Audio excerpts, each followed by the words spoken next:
It's heat equation time again. It's adaptive mesh refinement that's simpler than the P4est implementation that we have already in Ferrite.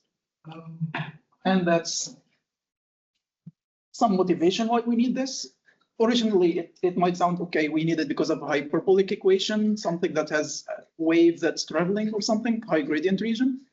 Originally, it's the heat equation, but with some kind of discontinuity or like a sharp wave. So here, this is just an effect. As a spiral wave, I applied analytical and then let the heat equation run on it for some time. We can observe that there are some cells along the gradient that are getting added if the resolution is fine enough. We need this to capture the high gradients in our simulations, but if we use a fine grid everywhere, we end up with many redundant degrees of freedom, like not surprisingly large system.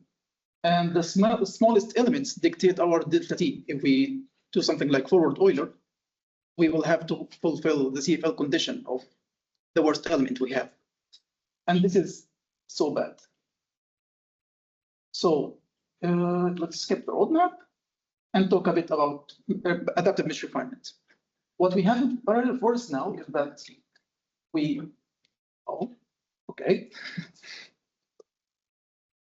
delete this element and add 1, 2, 3, 4 instead. And then we have 5, 6, 7. So like the element that's refined technically got deleted, or as if it doesn't exist. And we need to assemble a global matrix every time we do refinement or coarsening. In the implementation I'm doing now, or I did, we retain the cell number 1 and then number the children starting from 2 or like whatever next index we have, using a curve filling, space filling ordering, like the Hilbert, the U-curve thing. And when we refine, we introduce hanging nodes, since the pointer doesn't work, so I cannot show it, but like you see the hanging nodes. What Maxi does in his parallel forest implementation is that he uses constraint handler to fix this hanging node thing. And what COP proposed in 2022, I believe, in the HP refinement paper, is that they retain the parents, just like we're doing now, and they disable the degrees of freedom of the children and use those of the parent instead. And they still retain the orthogonality. However, what we do now with this implementation is we ignore it because we're using discontinuous Galerkin. We don't need continuity at all. And that's the good part.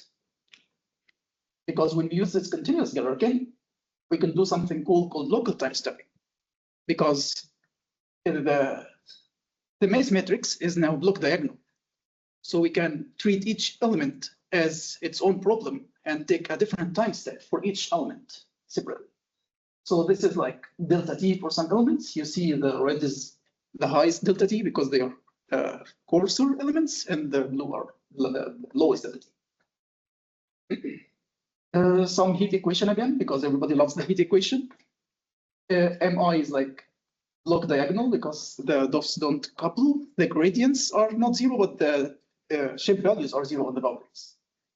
And K is, let's say we have 4 degrees of freedom per element, and we have 4 neighbors, so it's 4 times 4, 6, and we add 16. Oh, that's new math. 16, and then add another 4, so it's 20. So it's 4 by 20. We multiply it by U hat I, which is the degrees of freedom of the cell and its neighbors. That's how we get the coupling between the cells. We do forward Euler discretization. We move multiply by delta T and move UIN to the other side. And then each element is controlled, like the delta T for each element is controlled by its own singular value, or technically the eigenvalues of the K matrix, negative K, negative M inverse K for the element itself, because the contribution of the neighbors is negligible if you don't use sufficiently large penalty term for discontinuous Galerkin. So these are just the benefits I said about discontinuous Galerkin. And we don't need to assemble the global stiffness matrix or any global matrix. And an extra benefit for this, we can just cache the matrices. So when we refine, most of the cells, or a lot of the cells retain, they have the same level of refinement. They are not refined nor coarsened. So why do we need to calculate this, the stiffness matrix or the mass matrix again? Like they are already there. So this is the basic folder structure of the implementation I have now. It's separated into cop and refinement, cop refinement and coarsening. And topology, these are things that the user usually won't interact with. Utilities are just there for utilities. It will be deleted later. Values is dispatches for the Ferrite values to work with this kind of thing. And iterators is the same thing. The only thing that the user will interact with probably is the synchronizers. This is the simplest way I could find to implement the cell. It stores just 2 integers and is leaf Boolean. We can just ignore the is leaf if it's not necessary for the for the thing that you're doing with the AMR, but it's there for the sake of convenience. The sequence is which child is this cell? Like, is it child number 1, 2, 3, or 4? And this is done by bit, and this is stored for all of the levels by doing bit shifting. That's the only case where I do bit shifting. And the grid is just the cells and the original Ferrite grid. So we can actually have the vertices coordinates. The refinement cache is just a mapping from the old cells to the new cells. And the topology is almost exactly the same as the Ferrite topology. We just use store the facet information, facet neighborhood. We don't store vertex neighborhood or anything higher or lower. So this is what the user will most likely interact with. It's you define your own data structure, let's say cell mass matrix, and you dispatch a simple element matrix for this data structure. So we should have one for the cell mass matrix, one for the stiffness matrix, another one for the interface stiffness matrix, and the code should be handled automatically in this update dispatch, for at least for the local time stepping synchronizer. So you don't need to write anything of this copying or reinitialization. You just need to define your element routine, which is already done without adaptation refinement. You don't need to do extra stuff. This is the synchronizer interface. You will only interact with this if you're writing your own synchronizer, which is if you're redistributing the DOFs a different way than the one already implemented. So this is technically refinement forward and coursing forward. You get the data from the old grid and you reorder the DOFs. Reorder the DOFs or like do whatever you want using the old information. And the backward one is using the new information or like the new grid. This is the storing thing. Like in the first part of the for loop, you copy the old cell matrices into the new places, and the second part you calculate the ones that are not copied, or like the ones that are introduced newly. So after testing, I wrote like 600-700 lines of code testing, calculating the coordinates for every one of these cells on pen and paper, and the neighborhood for 2 levels of refinement on with pen and paper, and every test passed for like 600-700 lines of code until I refined an actual grid with an analytical field, and everything was broken. Luckily, it was fixed in like 2 weeks, and the GIF doesn't play. Yeah. It plays okay. So this is like an analytical field over time and space, and you see like the red region is getting refined and the blue region is getting coarsened. So as I see, the blue and red colors don't mix together. This means it's with a 99% probability working fine. I would say so. So this is another heat equation example I describe initial condition, initial state of the equation, and let it dissipate, and it refines along, it refines along the error indicator, which is a Kelly type error indicator. So it calculates the jump of the gradient, or like the jump of the flux along the boundary of the elements. Since the elements are discontinuous, it will also take care of the discontinuity thing. And it will refine the cells if the jump is high enough, more than a certain threshold. And you can see here that the time step itself is different for every cell, because they have different size, so they have different time step or different CFL condition. Some performance benchmarks, the implementation had only one thing in mind: minimum allocations, like as minimum allocations as we can. I think we achieved the minimum allocation thing. It's still not performant, I would say. This is the MR overhead without recalculating the error, because the thing that takes most time is actually calculating the error.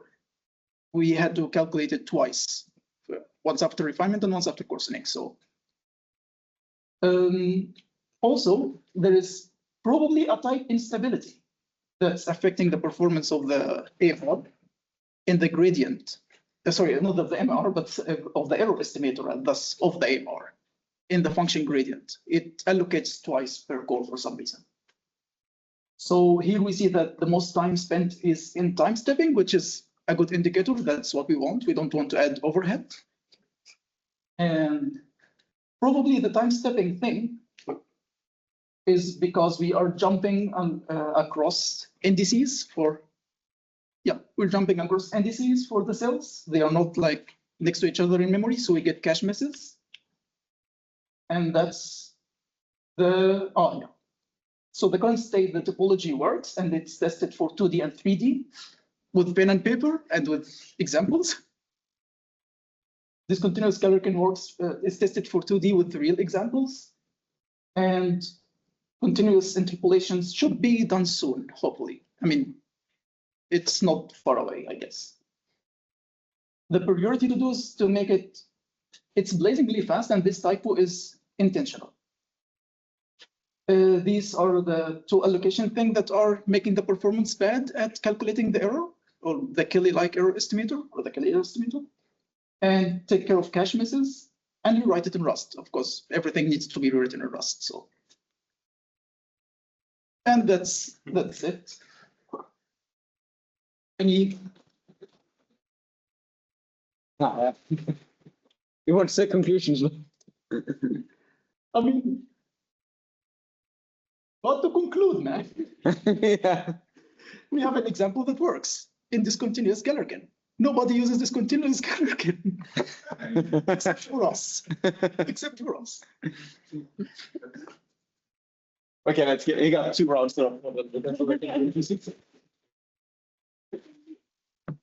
Yeah, so thank you for a very nice talk. So floor is open for questions.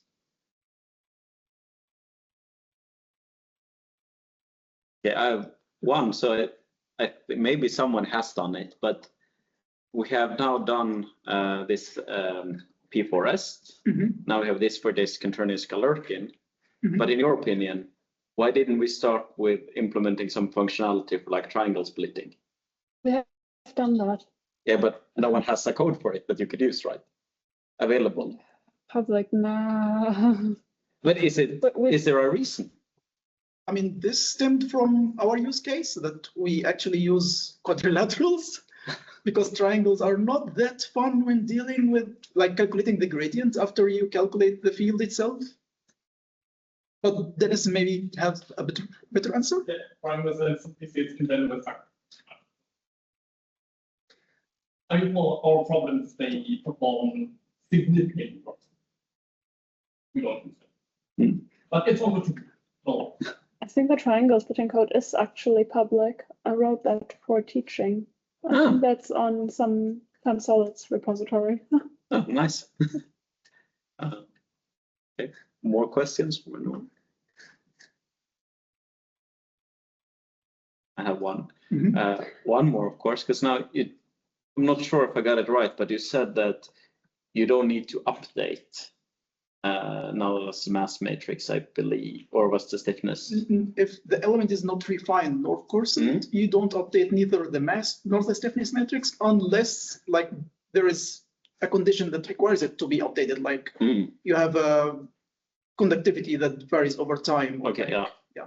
But there is no issues in doing that. That's more No, like there is it's no a issues. possible performance optimization. Yeah, it's just to optimize the performance because we don't want to assemble something that's already assembled. And are you still completely free now in writing your own code?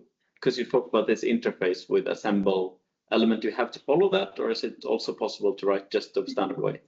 I mean, the assemble element thing, it's just the same as the element routine in the example. You don't do anything new.